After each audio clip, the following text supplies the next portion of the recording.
Hi, everybody. It's Helena Webb here with Lunch with Helena. And I am going to be joined soon, hopefully, by my special guest, Mark Osmack. And I will let you know when he joins. In the meantime, I wanted to wish everybody a happy 4th of July. I know that our country is going through a lot right now. There are painful times, times of reckoning and realizations, but we do also have an opportunity to really move into the future. And I think that it's a time when we've had a lot of time at home to think about what's going on in our world and in our country, and that we are actually really connected to the world in a way we may not have realized before. All right, so Mark Osmack is with us. He is a U.S. Army Reserve Major, and he is a former congressional candidate. And I want to thank you for being here on your 4th of July. Although since your wife Caitlin just had a new baby, maybe you're kind of staying home today and laying low. What's going on today for you? We are indeed. Yeah, thank you. Our daughter, Evelyn Rosemary, was born on the 22nd of June. So 12 days ago now. Sleep is always overrated anyway, but it's been really exciting and we're thrilled. We didn't know the gender until she was born. So that was a nice little excitement, bit of excitement. So yeah, Nice.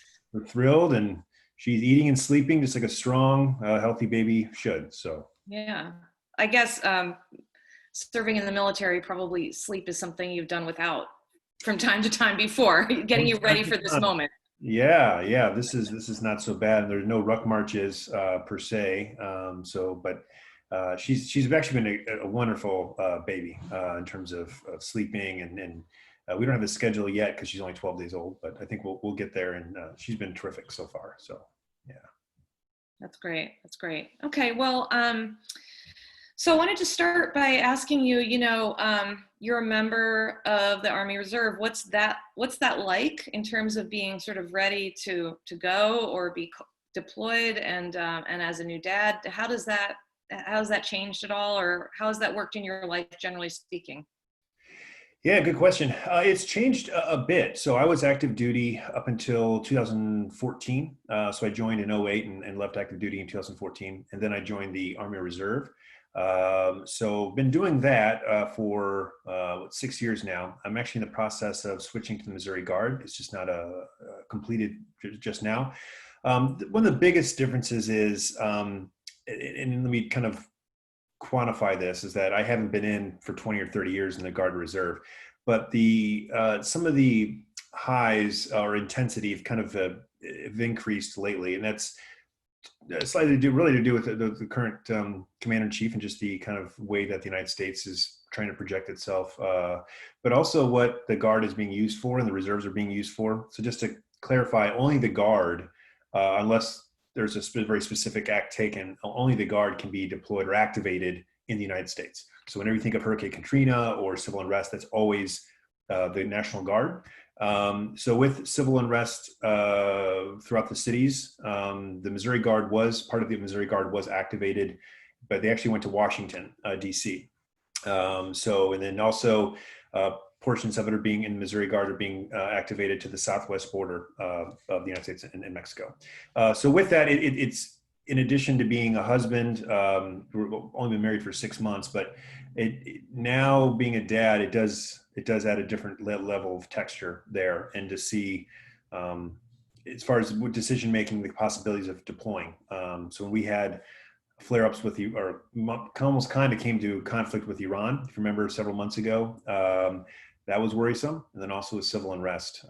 So just added a different level of texture and added some self-reflection for me of best courses of action for me to take that to best represent my family, but also the country, and make sure it doesn't violate personal beliefs, but also laws.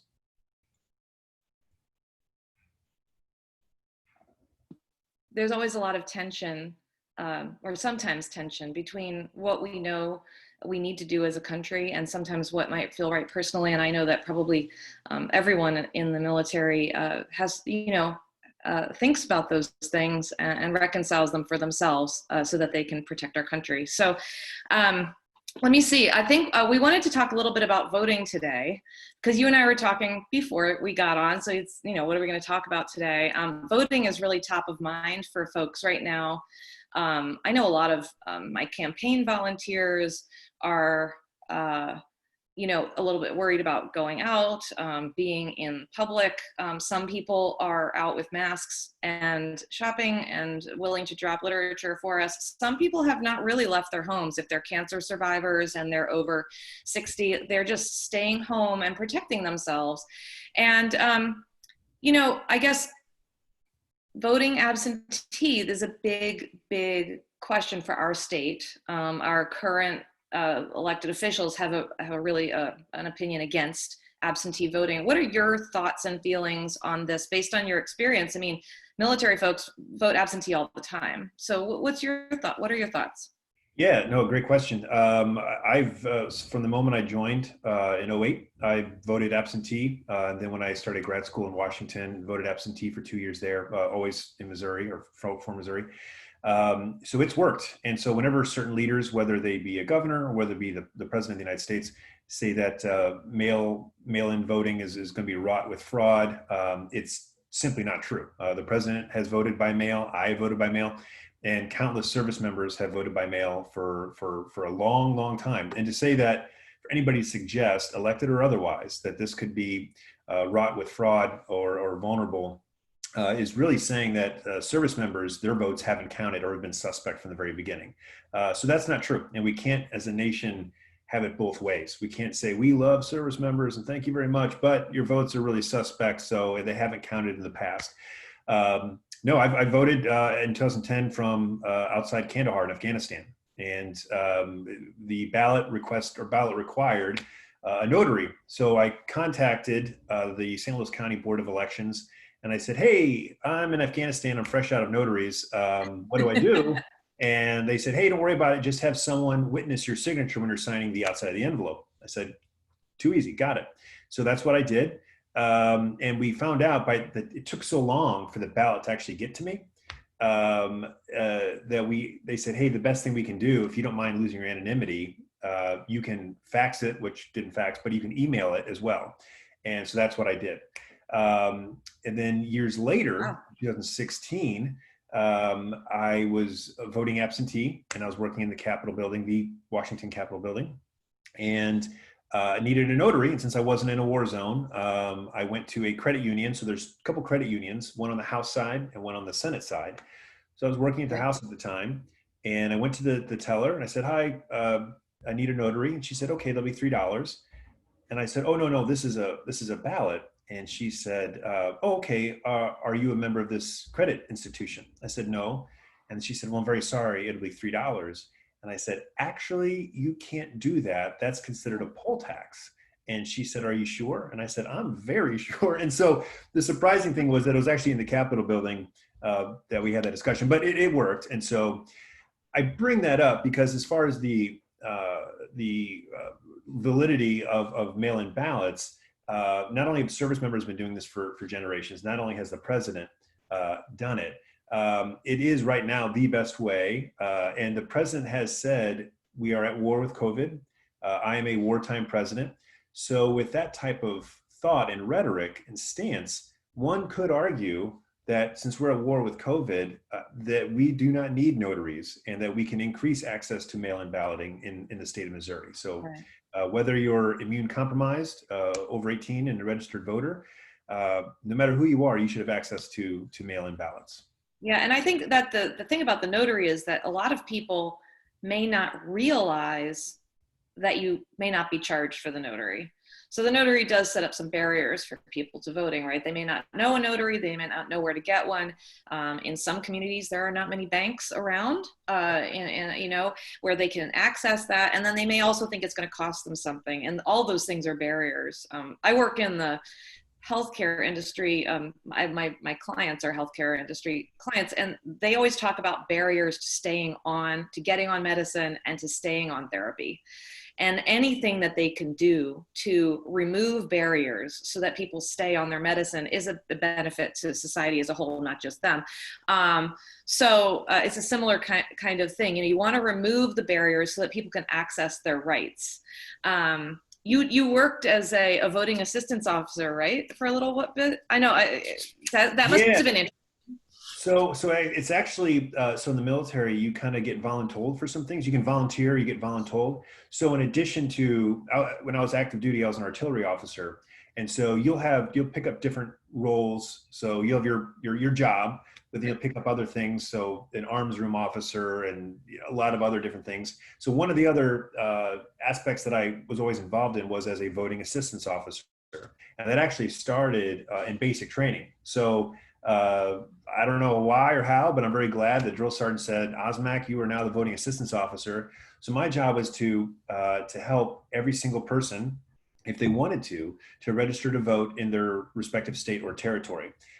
Politics was never discussed. My job was just to make sure that you had all the information that you needed, and we got all our ducks in the row and paperwork wise to make sure that every person who wanted to vote could. And even going past, and that started in 08, and that lasted to the very end in helping people vote. And always kept a separation of my personal views, political views, versus what I was required to do, either as a voting assistance officer or as an artillery officer. And that kind of really showed itself whenever I was running in 2008, 17, and 18. I was a company commander when I first started running for Congress, and none of my soldiers knew that I was running for office, much less what party. And so that was great. And that's the way I wanted it. I wanted them to know that whenever orders came down and we had to execute a mission for that weekend or that time, that it was not politically driven. It was, hey, this is what we got to do. Here's the mission. Here's how we're going to do it. Here's our, by the time. So it can be done. Yes, it can be done. And I think it's so important to know that, we have all kinds of different belief systems personally within the military, and that it shouldn't interfere with your ability to work as a team and to work together for each other and protect each other, take care of each other on those missions. And I think that, one of the things that is sort of disappointing about the trajectory of how things are going right now is that everything is becoming political, absolutely everything. And I think that must be very difficult. So I'm glad you were able to keep those boundaries, and that your fellow military service members were able to do the same. I think that's great. Let's see, mail-in voting we talked about. Let's see, okay, big topic, healthcare. Yes. You had a lot to say about healthcare in 2018. So I was wondering if you wanted to say it again or tell us what you think these days. Sure, and COVID has unfortunately brought this back up into a big topic of conversation. But in terms of healthcare, one of the things I kind of said almost ad nauseum was I'd always ask a crowd, do you know how much I pay for healthcare? And at the time, I believe it was $47.12, and people couldn't believe a month, yeah. And no health check, no prior checks, anything like that. And if I had a spouse or a dependent, a child, I think it would go up to $212 and change a month. But that didn't change. Here's the cat. Sorry, Gretzky. That wouldn't change if I had one kid or if I had 10. So wow. I say, yeah, it's a flat rate once you have a spouse or a child, a dependent. Wow. I mention that because what we did as a nation is we prioritize service members' healthcare, that it should be affordable and that it would be at a flat cost. I think leaders should lead. I think leaders should go last. One of the common themes in the Marines and in the Army is that officers eat last. They ensure that every single soldier and non-commissioned officer eats before them. I take that same standard to healthcare. So if we are elected to Congress or to the Missouri House or Senate, if we have access to really good healthcare that costs X amount, whatever it is, I do believe that our constituents, the people that have elected us, should have that same level of healthcare first, and then the elected officials go after that. So I mentioned the cost because it is being subsidized by the government. $47, or I think now mine is $48 or so a month. But it is being subsidized by the government, but I have access to great affordable healthcare because of my job. I just think you shouldn't have to go to war or go to prison to have affordable and quality healthcare. Yeah, I agree with you 100%. One of the things that's currently being talked about is the fact that Centene has decided to move their headquarters, or to have a new headquarters building outside the state of Missouri. And you know, they're based here, and they provide Medicaid coverage for a lot of folks in Missouri, rurally, and in the St. Louis area, and then in our other urban centers. And you know, we've refused. We've tried to cut the care that they provide continually, and we also have not addressed why people don't want to move to the St. Louis area if they're not from here. If you're from here, you kind of, you know what the great things are, you know why you love being here. But if you're coming from the outside, there are a lot of, again, barriers to wanting to come here. And a lot of that is that we show that we don't want to invest in solving some of our systemic problems. So we have infrastructure problems. We don't have any money to invest in our infrastructure. We have healthcare problems. We have people who don't have access to healthcare and who are utilizing our emergency rooms instead of receiving preventative care, which costs less and provides better outcomes. So this is, and I think what COVID might be helping us see is that not everybody decides, people don't decide to be poor, right? People, I think it's a real judgment against poor people that is unfair. Nobody wants to be poor. And in our state, you have to be so poor to qualify for assistance that you really don't want to be there. But if you get a job at minimum wage and you start working full time, you lose your health care, or you lose your access to additional food for your kids. So there's a lot going on in our state to not address these issues. And one of the reasons Centene left was because they didn't feel safe. They didn't think that we were addressing these issues in a way that they could sell to their employees to move here. And that's one of the things that I think I really want to work on. I know it's a little off topic of healthcare, but you know, these things are sort of all connected. It's an attitude. And you and I were talking about, you know, does Missouri have a plan for the future? Yeah. And I sort of feel like we're just trying to get by.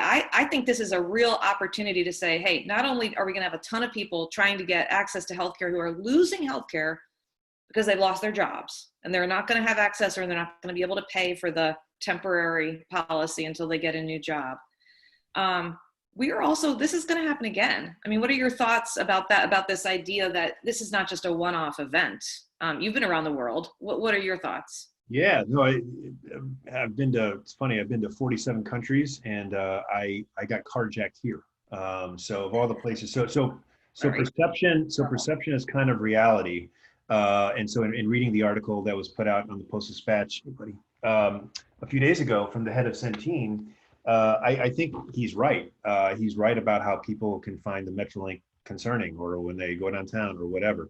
Now, we might know that it's not as dramatic as people might make it to be, but oftentimes St. Louis gets in the news for not the right reasons. It's either we won the Stanley Cup or the World Series, or, you know, you got two people in the Central West End doing something they shouldn't do, two homeowners. So yeah, no, I think you're exactly right. And we are not, the state of Missouri right now, and the legislators that we have in office, which is why we need you, they are not looking forward to the future. And what they've done, so for instance, some representatives, Nick Schroer, among others, have said, we have fully funded education. Technically, that's true. But what they're not saying is they've reduced the amount of the overall budget. So when they say we have fully funded education, yes, but if you make the education budget in Missouri $1 and then you fund it $1, you have fulfilled that, but you've actually cut the overall amount of funding that could go towards education. And that same process, that same mentality goes to healthcare as well, goes to Medicaid, goes to Medicare.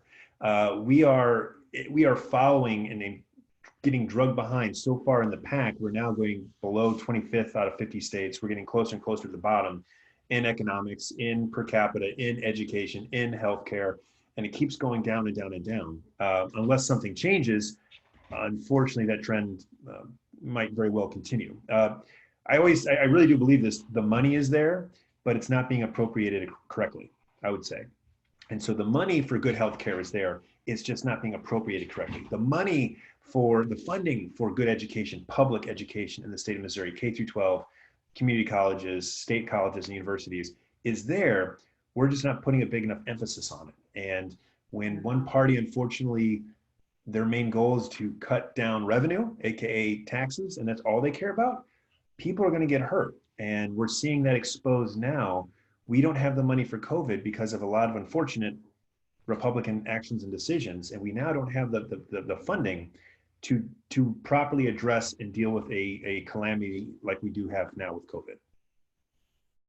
Yeah, I would like to add a couple things if I can get my thoughts in order, because you just gave me so many things to think about while we're talking. You know, agreed. First of all, the education budget was fully funded also at 2012 levels, right? So with no account for inflation. So we are falling behind. They also cut transportation at the same time. So the schools had to accommodate for that. So a lot of districts went to 4-day work weeks. They're not paying their teachers very much, so that worked out for them. But they're not getting, they don't really have a lot of funds to attract the best teachers. We saw this happen in Kansas when they cut the corporate taxes temporarily. We saw that people stopped signing up to go to college to become teachers. There was a shortage of teachers because there wasn't enough pay. We didn't attract the people that they needed. And citizens who had moved there for the schools or for the opportunities there started leaving because education is so important to their kids. Right. And we saw that happen. And they made a big reversal because that just didn't work. What they have that we don't have, or actually what we do have that they don't have, is the Hancock Law. So what we have is a limitation on reversing these sort of policies. Right. We can't really say, oh my gosh, that was a mistake. We need to course correct a little bit.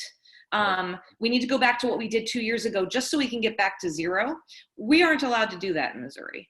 We can only increase spending and taxes a very small amount. However, one reason I'm talking about this, there are some people who say that the Hancock Law right now is being interpreted in its most extreme view because it fits into the make government as small as possible, defund the government thought process, the mindset, but that actually there is a lot of more moderate ways to interpret that law and or that amendment, and to generate a little bit more revenue that would help us in these kinds of times. And so that's one thought that I had that you got me thinking about. We do have ways without changing our laws to interpret them so that they help us, The other thing about saying a lot of Republicans will say, well, we can't pay for it. There's no money to pay for it. We have developed, because of this mantra, a culture of poverty in Missouri where, look, I live in a great area. I live in West County. We're doing fine, but the state as a whole is not in that place. And we need to decide to invest if we want to grow. Any company that comes along and doesn't innovate and remain competitive and invest in the future falls behind. That's just logically true. And that's what's happening to us. We're growing at something like 1.5 or 2% a year. We're not competing with our neighboring states on that. And our population is not growing. So, we need to attract business. We need to attract people to come here. We need to address safety issues. I wanted to make one other plug because you've mentioned MetroLink. Right. So the former police chief of Baldwin is now working with the company that is working to resolve a lot of MetroLink's issues that we heard about in the news a lot a couple of years ago. And a bi-state, working together better in a bi-state way, and also county city. So I just want to make a plug. Kevin Scott's making a lot of progress in that area. It's going to take time to rebuild trust in that system, and to of course, things don't get fixed overnight. This is a problem that's been going on for years. It's going to take years to fix. Yeah. And that's the other thing, is like, we need to be able to have a longer attention span than just the next election. we need to have plans that we know are going to help Missouri grow and help our people be healthy and educated so that they can take the jobs that become available. I guess that's really all that I had. Do you want to, in conclusion, I mean, do you want to say anything else that's top of mind for you today? It's July 4th, you know, what are you going to do? How do you feel? What's going on? Well, I'll just be here with my family. But I think, and I mean this in the most positive, uplifting sense, I think if you love something, if you love your child, if you love your city, your state, your nation, you critique it and you want it to be better. And I think blind anything is not the best way to go about things. So I think I think I'm going to probably butcher this Mark Twain quote, but love to your nation always and love to your government when it deserves it. I'm kind of paraphrasing, but Okay. I think I know we can do better. And I think to truly love one's nation is to always endeavor to find ways to improve it. And that can come in whether you're politically involved at whatever level or degree. If you love your school district, if you love your children, you want them to constantly get better. You don't just say, do whatever. If you have kids, no, there are boundaries, there are left and right limits. And I think the same way for a nation. And so for me, I'm thrilled to be here in the United States, but also looking for ways that we can become a better nation, a better partner in the world, and serve citizens, serve our neighbors better. And I think there's a lot of room for opportunity to improve that. And that's not a negative thing, that's a positive. But blind anything is not good. And so today I'll be thinking about ways to improve the country and ways that I can help with my city, my state, and maybe that starts right here in my home and with our neighborhood. So that's what I'll be focusing on. Thankful for what we have, but want to help others ensure that they have access to the same things that I have access to. As a male, as someone who's white, I got really lucky. It shouldn't have to be that way for people to advance in the country. Yeah, thank you for that. I do think there is a lot of opportunity right now to address some of our shortcomings and to really, really turn a page if we want to do that and really bring to the fore the values that we were founded on, that our country was starts with getting you elected to the Missouri House, Helena. So that's what we're going to do. Thank you. Thank you. So yes, for anybody who doesn't know, because I didn't say it at the beginning, my name's Helena Webb. This is Lunch with Helena. I do these periodically when I have a special guest that I really want to hear what they have to think about a lot of the issues that are so important to me. I'm running for state representative in District 100, which includes parts of Baldwin, Chesterfield, all of Winchester, and Town and Country. So thank you so much for being here, Mark. Thank everybody for watching now and who watches this as it stays up on Facebook, and it will be posted to my website as well within a few days. So thanks, everybody. If people want to help you, the best way is to contribute. Oh yes, if you want to help, thank you. If you want to help, go to my website, helenawebformo.com. We need volunteers, and of course we need contributions. And I'm doing this for my district to make sure that all the voices in the district are heard and we're well represented. And I want to make sure that Missouri grows and is moving in the right direction. And I can do that with your help. So please vote for me on November 3rd. And please go to my website to learn more. There's a lot there. So take a look. helenawebformo.com. Thanks, everybody. Happy 4th of July. Thanks, Helena. Have a great day. You too. Thanks. Bye-bye. Bye-bye.